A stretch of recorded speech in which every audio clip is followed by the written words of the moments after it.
Servus zur Persönlichkeitsentwicklung auf Borisch, heute mit dem Thema Kompetenz. Kompetenz macht's einfach. Geht's dir auch manchmal so, du rufst irgendwo an und schon wenn derjenige hingeht, hast du das Gefühl, der hat eine Kompetenz wie ein Platzerl. Ja, das geht nicht. Das weiß ich nicht. Und was auch ganz gern genommen wird, ja, dafür bin ich nicht zuständig.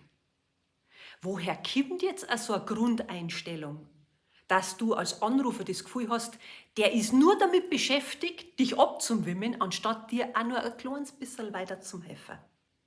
Das Naheliegendste ist, ich habe keinen Spaß am Job. Jetzt frage ich mich aber, warum beschäftige ich mich den ganzen Tag mit irgendwas, was mir keinen Spaß nicht macht? Überbezahlung, glaube ich, scheidet aus. Und damit sind wir beim Punkt. Ich kriege keinen anderen Job.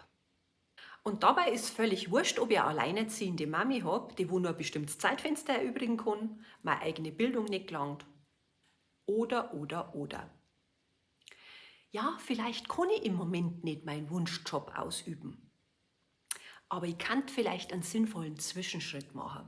Und dazu solltest du dich fragen, mit was für einem Job kannst du dir denn am ehesten arrangieren, was wenigstens ein bisschen Spaß macht. Ich habe immer eine Wahl.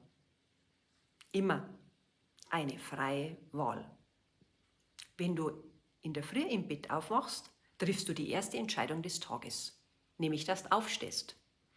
Rein theoretisch kannst du dir entscheiden, liegen zu bleiben. Du hast immer eine Wahl und auch wenn es dir bisher keinen Spaß gemacht hat, hast eine Wahl. Denn bevor du irgendjemandem erklärst, wo es jetzt gerade nicht geht, versuchst doch einfach ihm mit einem kleinen Lösungsansatz weiterzuhelfen. Das Witzige dabei ist nämlich, der Aufwand, jemandem zum Erklären, warum das jetzt nicht geht und was alles nicht geht, ist genauso groß, wie wenn du versuchst, mit einem wenigstens klitzekleinen Teil weiterzuhelfen. Einsatzbereitschaft weiß auch jeder zum Schätzen. Kompetenzzwang, Verantwortung übernehmen.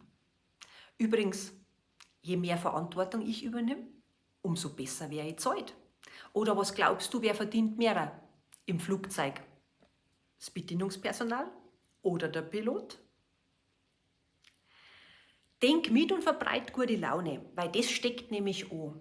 Und so kannst du dann auch mit offenen Augen zu einem besseren Job kommen, der wo dir dann richtig Spaß macht und gut bezahlt ist. Weil du weißt ja wer will, der kann.